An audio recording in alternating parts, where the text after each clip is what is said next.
For your listening enjoyment, John Lund as Johnny Dollar. Mitchell, Johnny. What do you know about the land of milk and honey? Oh, at 4:30 in the morning. The sun's been up for 3 hours in Beirut, Lebanon. And it's shining brightly on a happy man by the name of Brett Cunningham on a shipwrecked yacht. Insured by you? Uh-huh. How much is Cunningham happy about? $90,000. I don't blame him. Good night, Mitch. The yacht went down in calm weather on a smooth sea, Johnny. Johnny?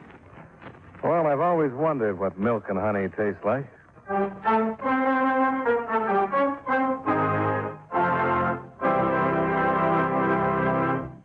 We'll return to our program in a moment. But first, I'd like to talk to you about housekeeping.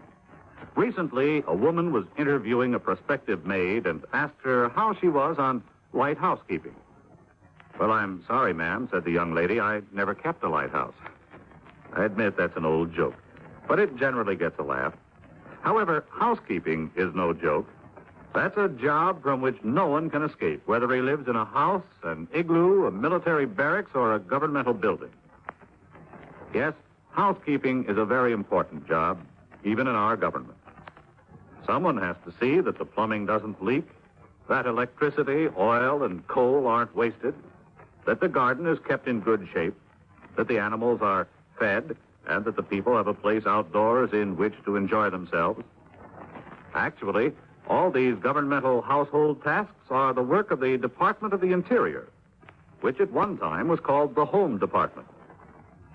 The biggest job of the department is conservation, the protection of the things that make our country a good place in which to live. The land, water, oil, coal, forests, minerals, fish, and wildlife. These are our natural resources. If it weren't for the conservation work of the Interior Department, before too long, all the farm and grazing lands would be washed or blown away, and all the wildlife would disappear from our fields and forests. Another important job of the department is the development of new natural resources and the caring for our national parks where people are free to go sightseeing or set up camp. And during wartime, the Secretary of the Interior has a special job, namely, making sure that sufficient oil and other fuels are available to our armed forces and defense industries. Yes, our governmental housekeeper, the Department of the Interior, has a most important and vital job in maintaining the comfort and welfare of every citizen of the United States.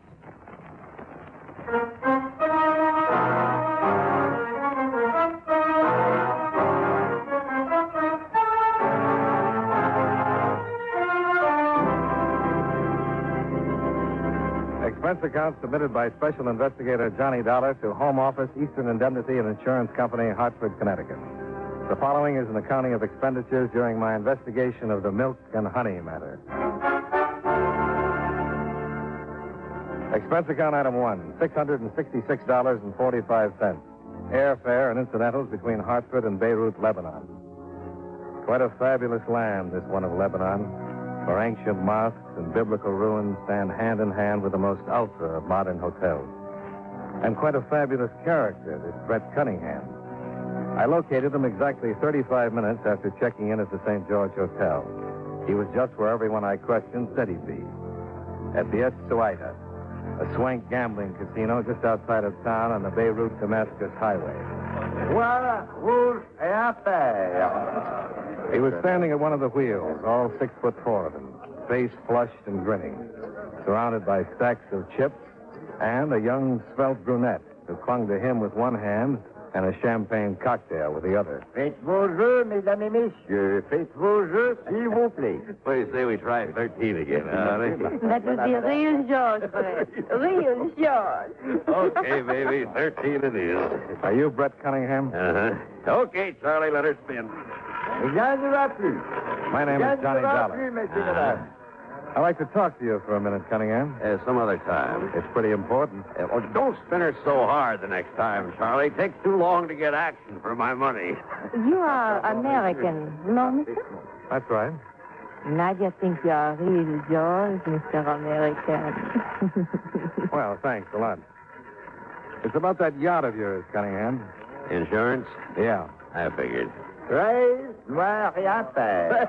Hey, how about that? Stack 'em up for me, Charlie. Oui, monsieur. It's going to be a big night, baby. A big night. Oh, oui, Brett, real George.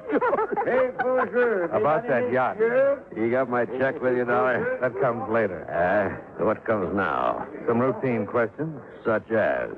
Such as, how come your yacht went down in a smooth sea and calm weather? Oh, worried about a fraudulent claim? Are you? Hey, put these on 00, Charlie. Rien ne va plus. Rien ne va plus, mesdames et messieurs. Well, Mr. Cunningham? Oh, yeah. Well, she hit a derelict, stove in the bow, went down in less than 3 minutes. Just like that. Why not? I don't know. Well, maybe you'd like to find out, huh? Well, no harm trying. Oh, sure. You do that, Dollar. You'll find me right here when you're ready to pay off.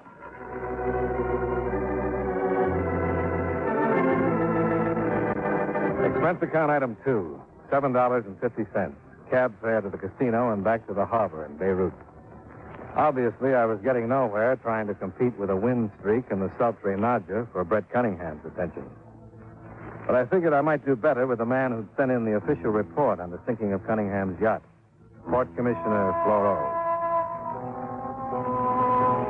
I found Commissioner Floro on the second floor of a baked clay office building, which was surrounded by bales of drying sheepskins and casks of olive oil and dates.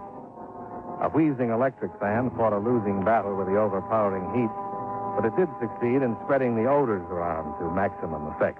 I regret that you have been welcomed by this unseasonable heat wave, Monsieur Dollar. It's a very unusual weather for Beirut at this season of the year. I'll overlook the weather, Commissioner, in exchange for some information. Oh, you have not read my official report on the sinking of Monsieur Cunningham's yacht? I've read it, yes. Ah, then it is not explicit enough for your purposes? Well, I'm not sure. Would you mind running over the highlights for me again? No, not at all. At approximately 10:23, the evening of the 28th of November, Monsieur Cunningham's yacht, the Happy Times, struck a submerged derelict some 200 meters off the coast of Lebanon. It went down within 3 minutes' time. There's no question about that being the cause of the sinking? We have a sworn affidavit to that effect, signed by Monsieur Cunningham and one sailor out of the crew of 8 who survived the sinking with him. No other witnesses? None. Anything else to back up their statement? A Lebanese gunboat proceeded to the scene the next day. It found considerable floating debris, such as deck chairs, life preservers, and a large pool of oil. Also, it located the derelict, which was reportedly responsible for the accident, and destroyed it with gunfire. No sign of the yacht itself?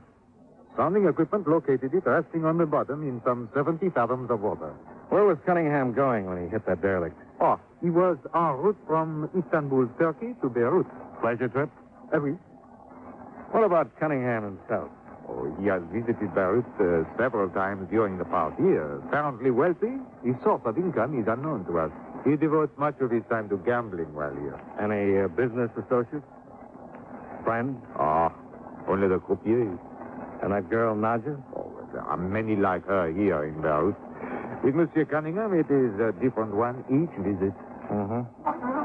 Well, thanks for your trouble, Commissioner. Oh, pas de quoi, Monsieur Dollar.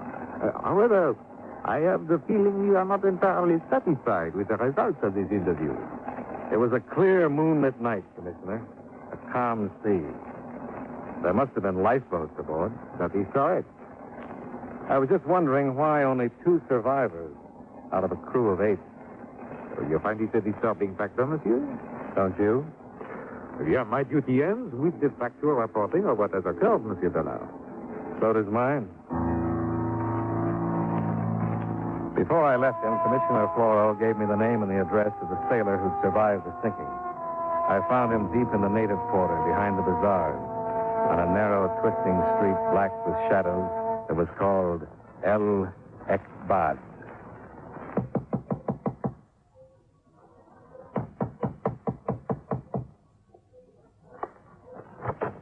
Oh, it is to be regrettable, Effendi. It is to be most regrettable. What is? My sweethearts, Effendi, they are so delicate, so sensitive. It is their feeding time. Interruptions disturb them. You understand. You talking about those birds in there? My sweethearts, Effendi. My lovely feathered darlings. They are so sensitive. I cannot talk now. You understand. You will excuse, please. No, just a minute. You're Casimir Andescu? It is so, Effendi. Well, my name is Dollar, insurance investigator. I'd like to ask you a few questions about the sinking of Brett Cunningham's yacht. But what is there that Casimir Andescu, a humble sailor, could tell you about that, Effendi? That's what I'd like to find out. Very well. Come in, if you please. Here, Effendi, please to be seated on the chapeau, if it does not offend you by its humbleness. No, it'll do fine. Now, if you do not mind, I will feed the hearts of my heart while we talk. They are so hungry, poor things, and they're so sensitive. Oh, go right ahead. I have collected them from all over the world, Effendi. My favorites, such as Fatima here, I take with me on all my voyages. I'm interested in your last voyage. What happened? It was so unfortunate, Effendi. It was about 10 o'clock on the night on the 28th of November, some 200 meters off the shore of Lebanon. The yacht she took a derelict and went down in less than 3 minutes. So unfortunate. Now tell me what really happened. Effendi, I've sworn to this information before the commissioner of the port. I read the report. I don't have to believe it. Dear Krishna, beloved of all beloveds, for you, my sweetest one. Well, Mr. Andescu? Effendi, I am but a poor man. How much? You understand, it is not for myself that I ask, Effendi. It is for these poor ones here. How much? Andescu is a reasonable man. He will ask only for the 10% of the claim. $9,000. Oh, I couldn't ask anyone to be that reasonable. Is it 6,000, perhaps? 500. Effendi, my ancestors would shun me in paradise. Well, that'd show pretty good taste. 500. Oh, it is most regrettable, Effendi, but Andescu can tell you nothing. Okay. It is not that I am mercenary, Effendi. So far as money is concerned, I would not ask 1 dinar for myself. You understand what I am saying, Effendi? Oh, sure. It's strictly for the bird. Expense account item 3, $27.50. A radiogram to Intelligence Division, Turkish Police in Istanbul.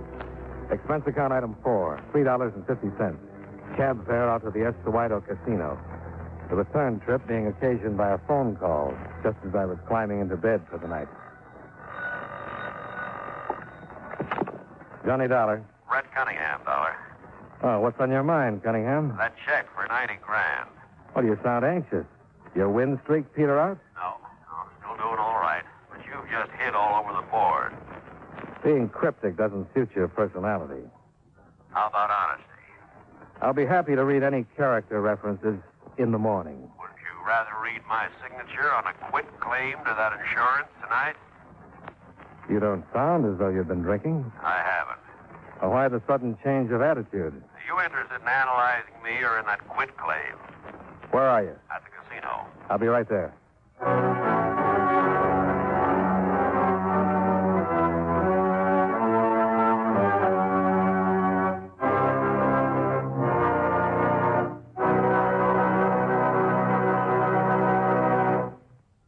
You know, many great men have attained the highest office in our land, the presidency of the United States.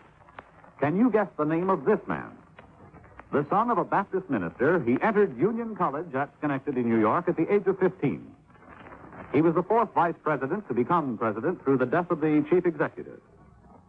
One of his first acts as president was the signing of the Civil Service Act.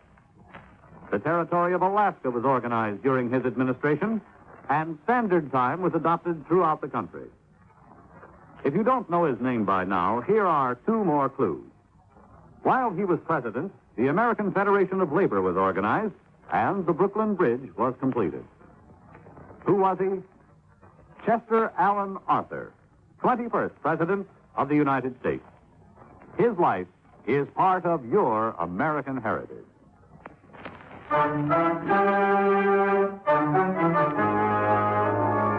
And now, with our star, John Lund, we bring you the second act of Yours Truly, Johnny Dollar.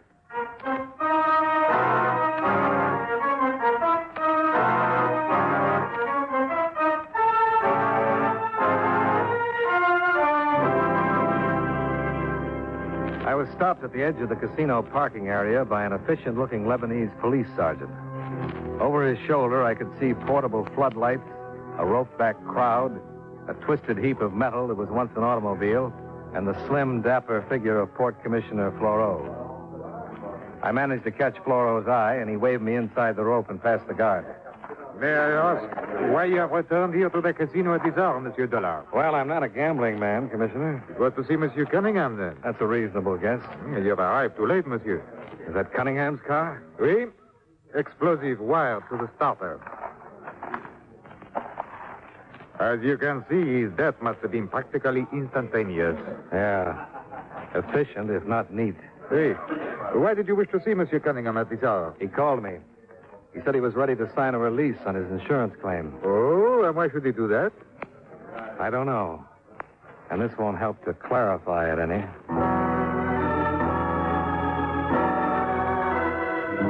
For the next 3/4 of an hour, Commissioner Floro conducted a crisp, thorough investigation and came up with nothing. One of the police sergeants drove me back to my hotel. Nadja was waiting for me in the lobby. Hello, Mr. Dollar. Well, hello, Nadja. I see you're not wearing mourning. You know you're real cute, Mr. Dollar. Nadia likes you. Nadja liked Brett Cunningham, too. Oh, sure. Brett, he was real yours. Only now Brett is real dead. So now Nadja liked Mr. Dollar. Oh, sure. Only Nadia likes something better than both of you. Well, now, that couldn't possibly be money, could it? You're so funny, Mr. Dollar. But of course it is money. $90,000. American. Did Cunningham promise you that insurance money? Oh, yes. Oh, you're too smart to have fallen for a line like that. And you must know that now, if the claim proves valid, it goes to Cunningham's heirs. Sure. That is where Nadia comes in. He named you in his will? No. He married me. Nadia is Mrs. Brett Cunningham. Is that not real crazy, Mr. Dollar? After Nadja dropped her little bombshell and took her giggling departure, I checked with Commissioner Floro, who in turn checked with the Public Records Administration. Brett Cunningham and Nadja had been married the evening before in the manager's office at the Estuado Casino. Expense account item 6, $17.25. Radio phone call to Istanbul, Turkey. I spoke with Chief Inspector Devrigi. 1,000 pardons, Mr. Dollar, for not having replied to your radiogram before this. But we have been having some difficulty in obtaining the information you request. Well, that happens, Inspector. What have you run into? We know that Mr. Cunningham's yacht, the Happy Time, sailed from Istanbul on the afternoon of the 24th November bound for Beirut. Our trouble has been with this motor schooner, the El Hussein. The El Hussein. What's that? Oh, a ship of Lebanese registry, 400 tons, launched in 1923. It was being towed by Mr. Cunningham's yacht. Who is the registered owner, Inspector? That is what has taken the time, Mr. Dollar. We have no record of him in our files. We've been unable to learn anything about him. His name is Casimir Andescu. A quick run over to the native quarter verified what I was already pretty sure of. Andescu had flown with his birds of a feather. Expense account item 6, $55 for the rental of a motor launch, equipped with skipper, hand winch, 100 fathoms of good steel chain, and a number of grappling hooks. We sailed out of Beirut Harbor and headed northward up the coast of Lebanon.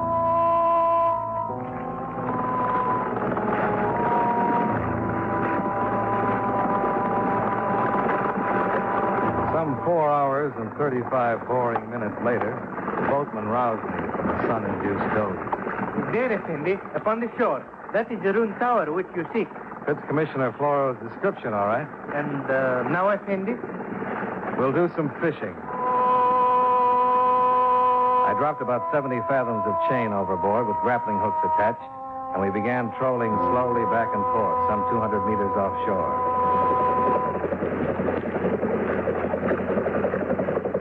Approximately 2 hours before sundown, we got our first flight.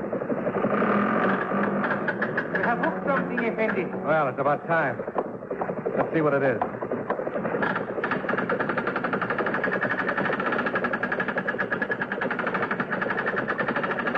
Suddenly, someone objected to our finishing the job. The shooting, Effendi. It is coming from the shore. From that ruined tower, I think. Come on, let's get out of here.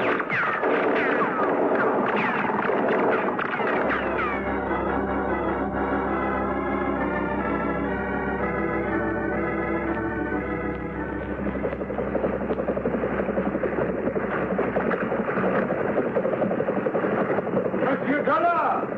Is that you, Monsieur Dollar? Yeah, it's me, Commissioner.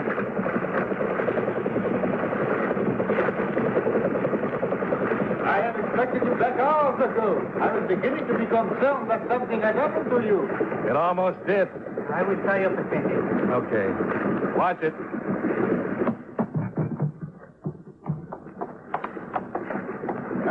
Did you have any success on your search, Monsieur Dollar? Well, that's a matter of definition. I've acquired a bad case of sunburn, a healthy respect for Tommy guns, Pardon?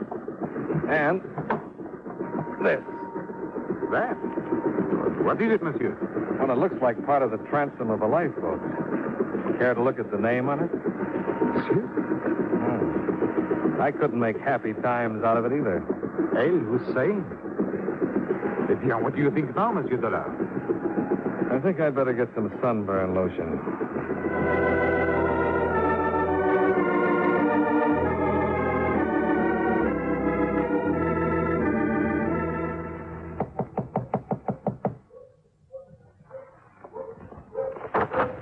Oh, it is you, Mr. Dollar. Oh, what has happened to your face? It looks so funny. I was hoping you'd skip the compliments and invite me in. Oh, sure, Johnny. Thanks. You come here not to pay neither the check, Johnny? I'm going to do something better than that. You're real crazy, Johnny. Nadia likes you. How well do you like Casimir Andescu? Him? He's a nothing. Why do we talk about him? Well, if we don't, somebody might get the idea that you're guilty of fraud and murder. Johnny.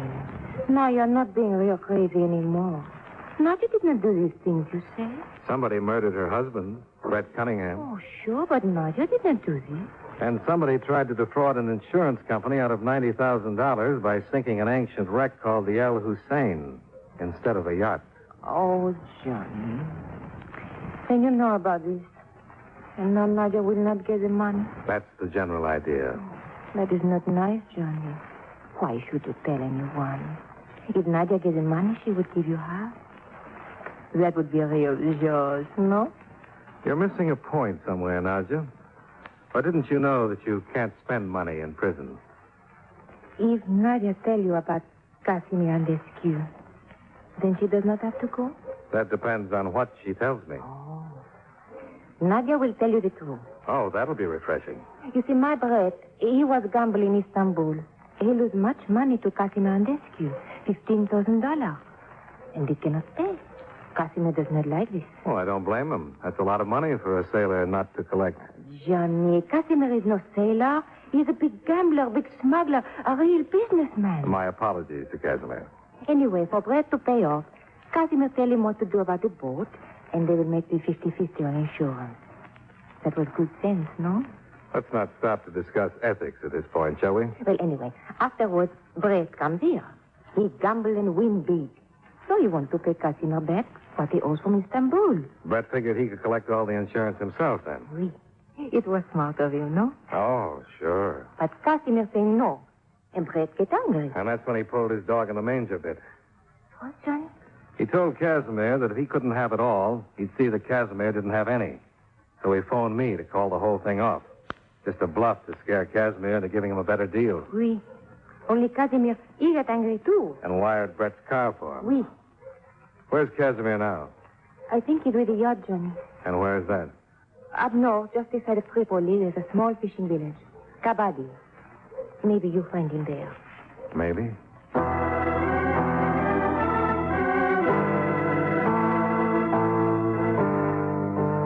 It's some 80 kilometers up the coast road from Beirut to Kabadi.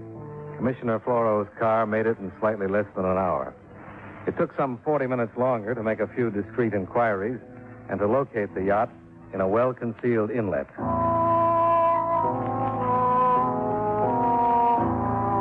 Even in the dark, the hasty remodeling work was apparent. A dummy stack, paint job, some false superstructure work. She couldn't have looked much like the trim yacht that had departed Istanbul a week or so ago. And even in the pitch dark below decks, it wasn't too tough to tell where Casimir Andescu was keeping himself. Please, Effendi, I regret, but that is final. We want to talk with you, Andescu. That is so regrettable, Effendi. But it is night and sleep time for my sweetheart. They are so sensitive. To have their slumber disturbed would upset them for days. You weren't that considerate about Brett Cunningham. Oh, that one. A man of immoral stature, Effendi, without honesty or scruples. To such a one, the fate which befell him was most just. You pulled a few fast shuffles in your time, too. Effendi, you are attempting to approach me, please? I should dislike very much to disturb my beloved with the sound of the firearms. You have no idea how objectionable the noise is to Fatima and the others. You weren't so particular about the noise you made with that Tommy gun. Ah, yes. A regrettable incident. Unfortunately, the heat refraction upon the water disturbed my aim. Obviously, your fishing expedition was successful. Successful enough to provide ground for your arrest on charges of fraud and murder, Monsieur Andescu. Yeah. That is most regrettable, Effendi.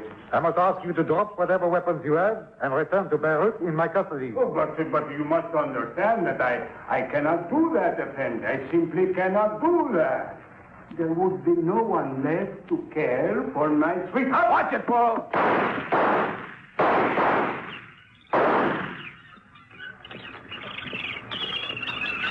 Laurel? All right, Monsieur Dillon. Shine your light into that corner. See? Andescu should not have attempted to battle his way out, Dollar. It was the wrong thing for him to do. He was right about one thing, though. Oh? Those birds did object to the noise.